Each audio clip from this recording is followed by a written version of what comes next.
Bonjour à toi, j'espère que tu vas bien. Alors bienvenue aujourd'hui dans ces 10 pires idées reçues sur la musculation. Je fais cette vidéo parce que j'en avais un peu marre que ces idées reçues se répètent encore en 2020. Donc on commence avec l'idée numéro 1. Les muscles se transforment en graisse et inversement. Donc info sur les cellules graisseuses. Donc en fait les muscles et la graisse, il faut savoir que c'est deux types de tissus totalement différents. Quand tu commences le sport, tu vas perdre du gras et gagner du muscle en même temps, et rapidement, ce qui est faisable lorsqu'on est débutant d'ailleurs, parce que tu soumets ton corps à des efforts qu'il n'a pas l'habitude de faire. Donc ta masse graisseuse qui est sous forme de triglycérides va se transformer en glucose par le phénomène de lipolyse, qui va être utilisé par ton corps pour donner de l'énergie à tes muscles, et lorsque tu arrêtes ton activité sportive, ton tissu musculaire va s'atrophier. Et donc, tu vas perdre du muscle. Donc si tu manges trop, tu vas stocker tout l'excédent en glucose sous forme de glycogène. Et, euh, et justement, dans le foie et les muscles, il faut savoir que ça se stocke dans le foie et les muscles. Mais lorsque tes réserves de glucose sont saturées, c'est-à-dire que ton corps a rempli toutes ses réserves, à ce moment-là, il va y avoir l'hypogénèse. Donc en fait, c'est que tu vas stocker dans ton excédent de glycogène en triglycérides, qui peuvent grossir énormément. Il faut savoir qu'on est tous avec un nombre de triglycérides fixe. Selon ce que tu manges au cours de ta vie, tu vas augmenter ce nombre. Et il y a trois types d'adipocytes. Les adipocytes, c'est les cellules graisseuses, donc médulaires. Les cellules adipocytes médulaires, les blancs et les bruns. Mais c'est pas ce qui nous intéresse, je te laisse aller te renseigner si tu veux développer ta culture sur ce sujet.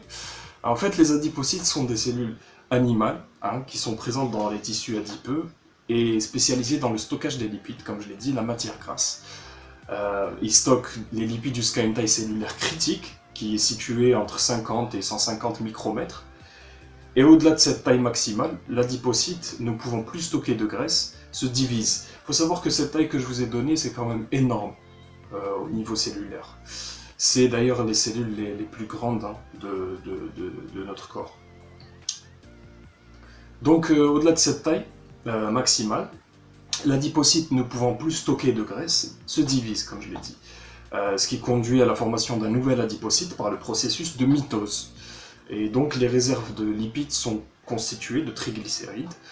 Dans l'adipocyte, ils sont stockés sous forme de gouttelettes lipidiques ou adiposomes, comme on les appelle, et le nombre d'adipocytes augmente très peu de la naissance à la première année de vie, période durant laquelle l'accroissement se fait plutôt au niveau de la taille des cellules, hypertrophie, ce qu'on appelle une hypertrophie cellulaire. Par la suite, et ce jusqu'au début de l'adolescence, leur nombre augmente de façon continue pour atteindre près du double de leur nombre initial, et c'est durant la puberté que leur multiplication, qu'on appelle hyperplasie, est la plus importante, et où une différenciation se crée entre l'homme et la femme d'ailleurs. Leur nombre peut jusqu'à tripler chez l'homme, ou même quadrupler chez la femme, pour ensuite ralentir une fois à l'âge adulte atteint. Donc l'organisme ne dispose pas d'un nombre fixe d'adipocytes. Lorsque la quantité de lipides stockés augmente, les adipocytes grossissent, puis se multiplient lorsque la quantité de graisse est trop importante pour la cellule. Il faut savoir que déjà, comme je vous l'ai dit, elles sont 8 fois plus grosses qu'une cellule moyenne. Donc un adipocyte peut grossir avec ça, sachant que ce sont les cellules les plus grandes, ça peut grossir en multipliant sa taille par 50. C'est ce qu'on appelle la phase hypertrophique. Donc si cette hypertrophie n'est pas suffisante et que l'apport en graisse est trop important pour être emmagasiné dans les 20 milliards d'adipocytes qu'on possède, ils vont se multiplier. Et c'est la phase hyperplasique qui peut multiplier par 10 le nombre d'adipocytes pour atteindre 200 milliards. On a 20 milliards à la naissance, elles peuvent atteindre 200 milliards. Vous comprenez maintenant pourquoi on peut grossir infiniment. Dans le cadre d'un régime amaigrissant, la perte de graisse peut faire intervenir une élimination par les adipocytes de leur surcharge lipidique, puis une fois vide, il y a deux théories contradictoires donc dans le monde médical. La première, elle dit qu'on peut jamais réduire le nombre d'adipocytes, sauf avec une liposuction. Et la deuxième, elle affirme qu'une fois vide, les pré-adipocytes, qu'on appelle... En fait, pourquoi on dit pré-adipocytes? C'est parce que c'est des adipocytes qui sont créés après le nombre que l'on a à partir de la naissance et après l'âge de 15 ans. Donc, parce que, comme je vous l'ai dit, c'est à l'âge de 15 ans qu'on crée le plus, et ensuite, voilà. Donc, comme je vous l'ai dit, j'en étais où? Oui, donc une fois vide, les préadipocytes disparaissent. Pourquoi on les appelle préadipocytes? Parce qu'ils sont créés après notre patrimoine. C'est pour ça. Donc on les a ramenés par ce qu'on a mangé au cours de notre vie. C'est ce qu'on appelle l'épigénétique d'ailleurs. Donc elles disparaissent. Donc il y a une théorie qui dit qu'elles disparaissent, mais les deux tendances sont d'accord pour dire que les cellules créées lors de la grossesse disparaissent après la naissance, lorsque la mère retrouve son poids d'avant. Donc une cellule adipocyte évoluera selon la stimulation adipeuse, soit atrophie, soit hypertrophie. C'est pour ça que, concernant l'obésité, on peut distinguer trois types d'obésité. Donc l'hypertrophique, qui est le grossissement des adipocytes, l'hyperplasique, qui est la multiplication du nombre d'adipocytes, et mixte, c'est-à-dire grossissement et multiplication des adipocytes. Donc durant un régime hypercalorique, le métabolisme va déstocker en priorité les nouvelles cellules, puis les adipocytes apparus lors de notre croissance. Donc les premières peuvent être vidées, tandis que celles qui font partie, comme je vous l'ai dit, de notre patrimoine, ne doivent jamais être totalement vidées pour des raisons d'équilibre physiologique. Donc les réserves de lipides, elles sont constituées de triglycérides, comme on l'a dit précédemment, qui est le principal constituant des graisses végétales et animales. Habituellement, le nombre d'adipocytes augmente jusqu'à l'âge de 15 ans, et cette multiplication est particulièrement importante durant la première année de vie. Après l'âge de 15 ans, on dispose ainsi d'un nombre fixe d'adipocytes, et lorsqu'on grossit, on commence par remplir ces adipocytes sans en multiplier le nombre. Voilà, c'était un point assez grand dans cette vidéo, mais rassurez-vous, les autres points que je vais aborder ne seront pas aussi longs. Voilà, c'est juste pour vous dire que cellules musculaires et cellules adipeuses sont totalement différentes. En fait, ce qui se passe, c'est que par lipolyse, il y a la graisse qui va se transformer en sucre, qui va elle-même être stockée et utilisée par ton corps. Donc c'est pas la graisse qui se transforme en muscle, pas du tout. Et le muscle, il va se dégrader. Simplement, il va se dégrader. Et il va aussi être utilisé par ton corps lorsque tu ne l'utilises plus. Parce que pourquoi garder une masse musculaire importante alors que tu n'utilises plus ce muscle? C'est tout. Mais le muscle ne se transforme pas en graisse, et la graisse ne peut pas se transformer en muscle. Ce sont deux types de cellules différents. Donc numéro 2, si vous faites de la muscu, il faut éviter les glucides. Alors certains pensent qu'en limitant les apports en glucides autour des séances de muscu, ils accélèrent la perte de graisse. Sauf que les glucides ne font pas grossir à la base. Si vous consommez un excès de calories, là vous prenez du poids. Peu importe de quel type de calories il s'agit d'ailleurs. Vous pouvez même grossir en mangeant trop de protéines. En gros, les glucides apportent de l'énergie aux muscles. Et tout dépend du nombre de calories que vous ingurgitez en une journée. Tu peux consommer que des aliments riches en glucides et ne pas prendre un seul gramme. Inversement, tu peux consommer des aliments très bas en glucides et prendre du poids. Donc, ce qu'il faut comprendre par là, c'est que les glucides ne sont pas vos ennemis. Au contraire, ils aident à l'assimilation des protéines lors de la digestion, et c'est eux qui donnent d'ailleurs leur volume galbé aux muscles. Voilà, ça c'était pour le point numéro 2. Alors, numéro 3, en sèche, il faut diminuer les charges et augmenter le nombre de répétitions. Ça, je l'ai entendu moi-même dans ma salle quand j'avais fait une sèche auparavant. Donc, en fait, en sèche, qu'est-ce qu'on fait? Faut se demander la question, qu'est-ce qu'on fait? Il faut se poser la question plutôt, qu'est-ce qu'on fait en sèche? On établit ce qu'on appelle communément un déficit calorique, qui est la base de tout physique écorché et sec, qu'on voit sur Instagram ou ailleurs. Donc, lorsque je vais à la salle et que je pousse des charges lourdes avec des séries de 6 à 10 répétitions, ou bien que je pousse des charges légères avec des séries de 10 à 20 répétitions, dans lequel des deux cas, mon corps va consommer le plus d'énergie selon vous? Ben forcément, le cas numéro 1 ou bien le cas numéro 2. C'est simple. En fait, vous allez comprendre par vous-même, puisque plus je fais un effort physique intense, plus je consomme de calories. C'est cette logique qu'il faut retenir en tête. Et donc, vous comprenez que c'est en soulevant lourd que je consomme plus. Voilà. Donc si je suis en train de regarder en bas, c'est simplement parce que je suis en train de regarder mon PC. Hein, parce qu'il faut savoir que j'ai écrit cette vidéo et comme ça m'a pris plusieurs pages, du coup je peux pas prendre tout ça d'un coup et, et rebalancer ça, tout ça d'un coup en vidéo. J'oublierai forcément des choses et comme c'est un sujet qui me tient à cœur, je n'ai pas envie d'oublier de choses. Donc je préfère avoir un support devant moi. Donc numéro 4, faire des séries longues favorise la prise de muscles. Donc les muscles qui sont constitués, il faut savoir qu'ils sont constitués de deux types de fibres. C'est les fibres lentes et les fibres rapides. On a les fibres lentes qui sont le type 1 et les rapides qui sont le type 2A et le type 2B. Donc chacune a sa spécificité. Hein, les fibres lentes, on les utilise notamment dans les efforts à long terme. Par exemple, les marathoniens, ils utilisent presque exclusivement ce genre de fibres, contrairement aux sprinteurs. Ce sont les fibres qui sont le moins destinées à prendre du volume. Celles qui prennent beaucoup de volume sont les fibres de type 2B.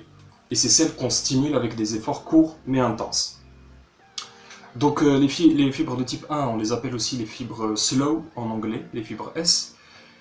Donc elles ont une contraction lente. Elles sont densément reliées à des capillaires sanguins et très riches en mitochondries et en myoglobine, ce qui leur donne leur coloration rouge.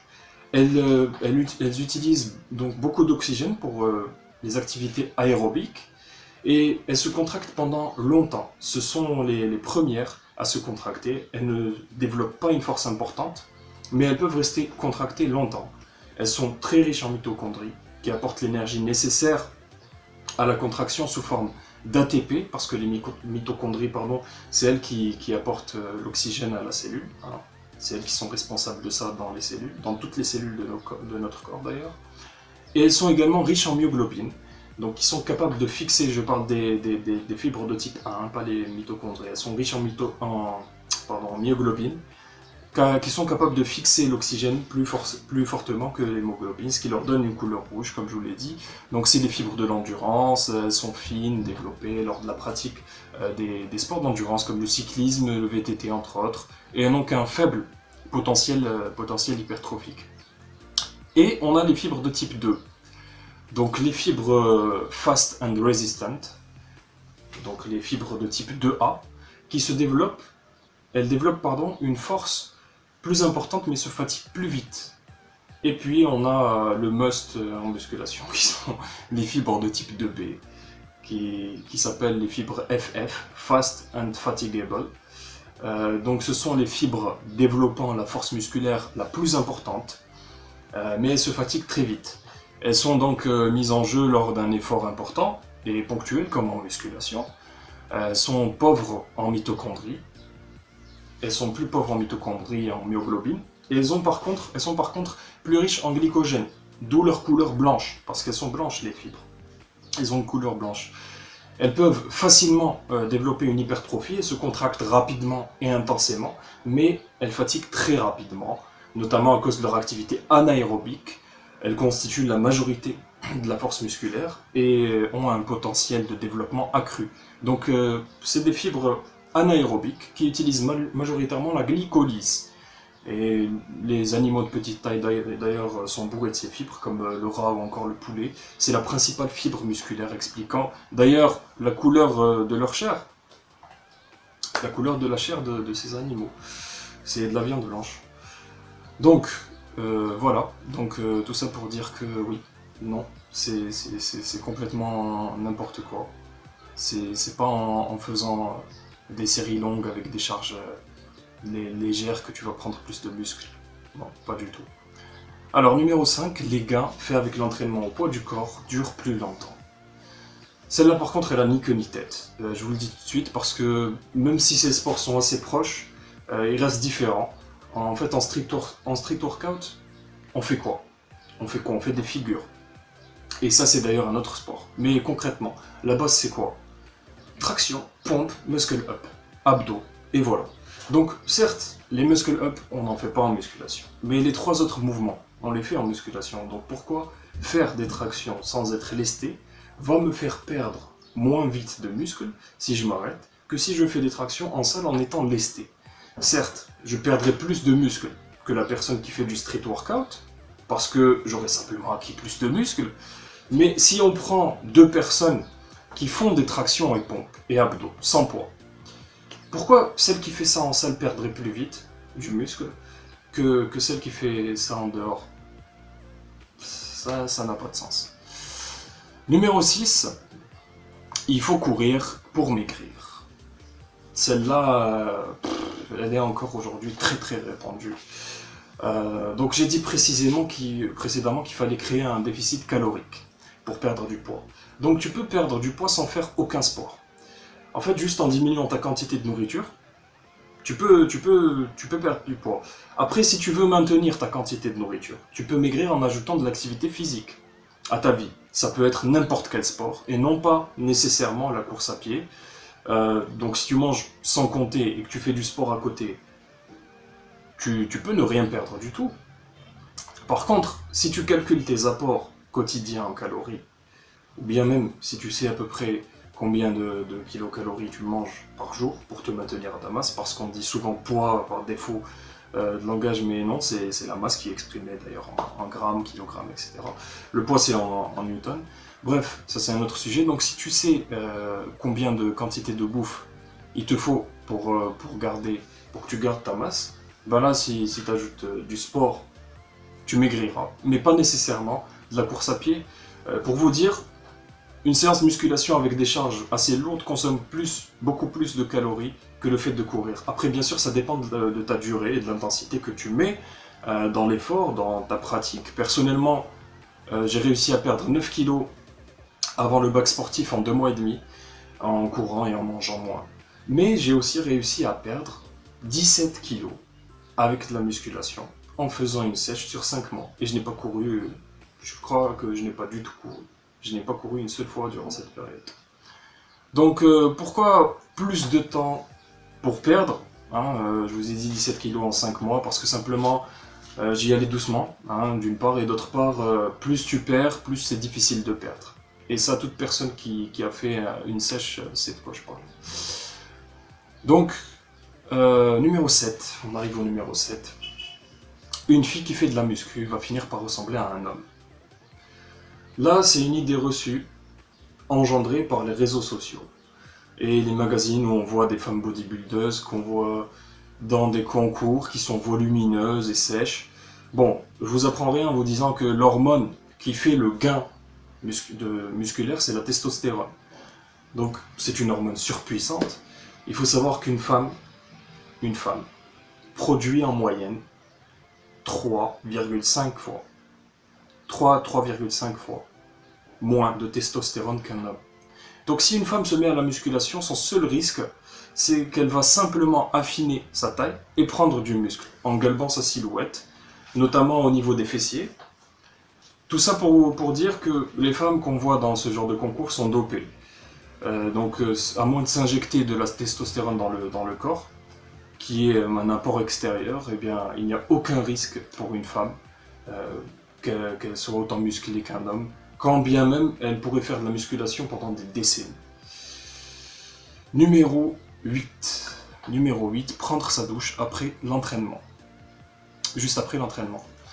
Juste après, pas après, juste après. Parce qu'il faut se doucher après l'entraînement, mais pas juste après. En fait, parce que ça, elle m'est venue en tête parce qu'un jour, à la salle, un mec m'a dit qu'il n'allait pas se doucher, qu'il se douche chez lui parce que les pores de la peau sont ouverts et donc les produits chimiques contenus dans le savon, gel douche, etc. vont y pénétrer parce que les pores de la peau sont dilatés. Et jusqu'au moment de... Je vais être franc avec vous, jusqu'au moment d'écrire pour cette vidéo, je me disais qu'il avait tort, que c'était une idée reçue, et ben en fait non. Ben en fait c'est le contraire qui est une idée reçue. Mais pas vraiment pour ce qu'il dit. Alors je m'explique, comme l'organisme il continue à transpirer après l'effort, il est conseillé d'attendre 20 à 30 minutes avant de se doucher pour éviter les chocs thermiques. Et donc il est conseillé de commencer à prendre une douche avec une eau chaude, puis de diminuer progressivement la température pour atteindre une température tiède. Et ce qu'il faut savoir, c'est que l'eau chaude empêche la transpiration de s'évaporer. Notre organisme ne peut pas refroidir, ce qui peut entraîner une accélération du rythme cardiaque et un arrêt cardiaque. Un arrêt ou malaise cardiaque. Donc la douche chaude augmente la taille des vaisseaux sanguins, diminuant l'irrigation du cerveau et le risque de voir survenir une perte de conscience. Donc tout de suite après une séance de sport, la température corporelle, elle augmente, la sudation est excessive. Ce qu'il faut retenir, c'est que la circulation sanguine, elle est rapide, et le rythme cardiaque intense après ta séance. Si tu vas sous la douche, sous une douche chaude ou froide, directement après la séance, ton corps n'a pas le temps de retrouver un rythme normal. Donc ça peut engendrer un risque de malaise, une chute brutale de la tension artérielle. Et pour revenir à ce qu'avait dit le mec de la salle, la peau et les terminaisons nerveuses sont beaucoup plus sensibles effectivement. Et donc nécessaire, je me répète, mais il est nécessaire d'attendre 10 à 15 minutes, voire, comme je vous l'ai dit, 30 minutes, pour laisser au corps le temps de se remettre. Donc numéro 9, manger, ne pas manger de gras. Ne pas manger de gras. Donc ça aussi, ça reste assez répandu, je trouve, encore aujourd'hui.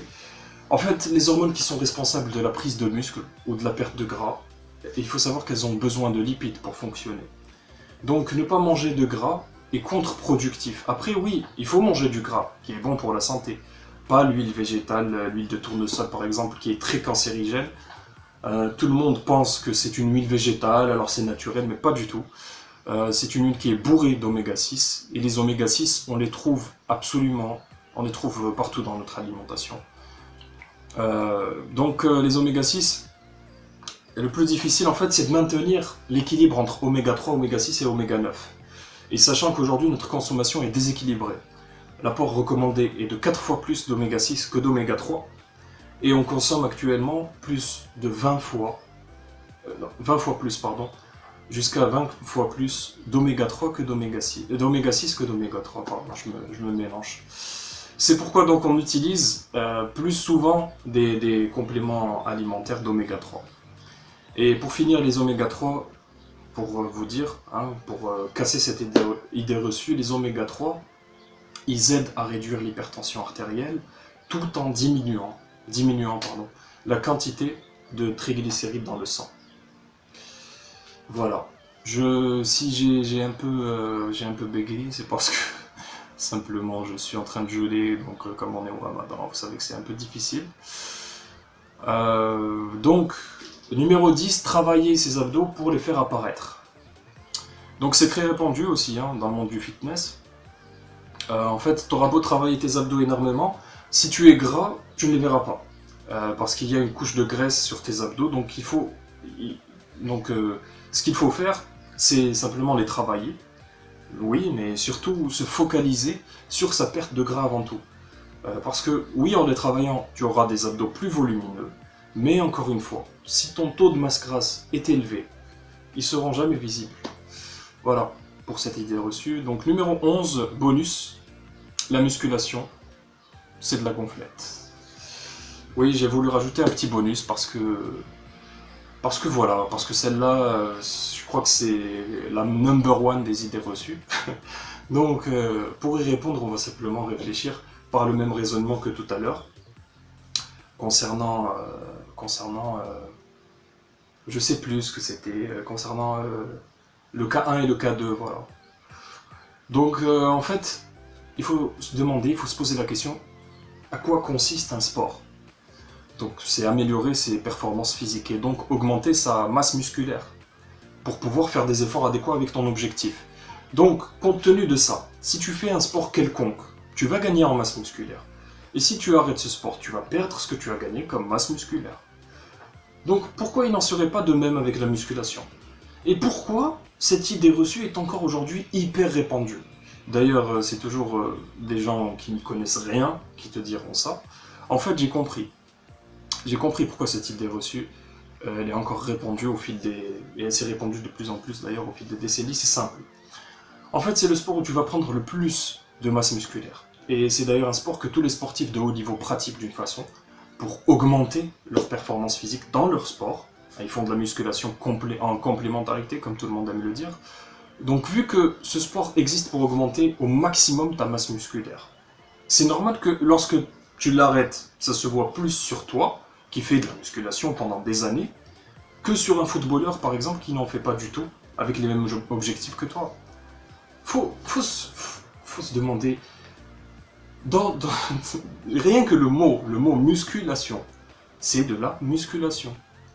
Donc c'est quoi le but? C'est d'avoir une hypertrophie musculaire au maximum de ce que tu peux avoir naturellement. Naturellement ou pas, mais moi je parle d'un point de vue naturel.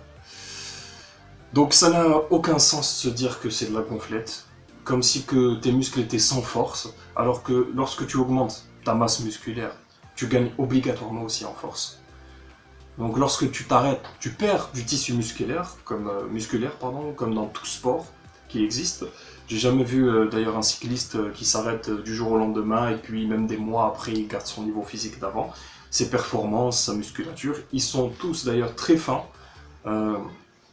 Pour prendre l'exemple de ce sport, parce qu'ils ont très peu développé les fibres de type lente qu'on a vu précédemment. Les fibres de type rapide, ils ont plus développé les fibres de type lente qu'on a vu précédemment par rapport aux fibres de type rapide. Et donc ils prennent presque pas de volume musculaire. Voilà. Donc c'était tout pour ces idées reçues. Voilà, j'en ai fini. C'est tout ce que j'avais à dire. Merci à toi d'être allé jusqu'au bout, merci à toi pour avoir regardé cette vidéo. Et puis je vous dis à la prochaine pour une nouvelle vidéo. Ciao!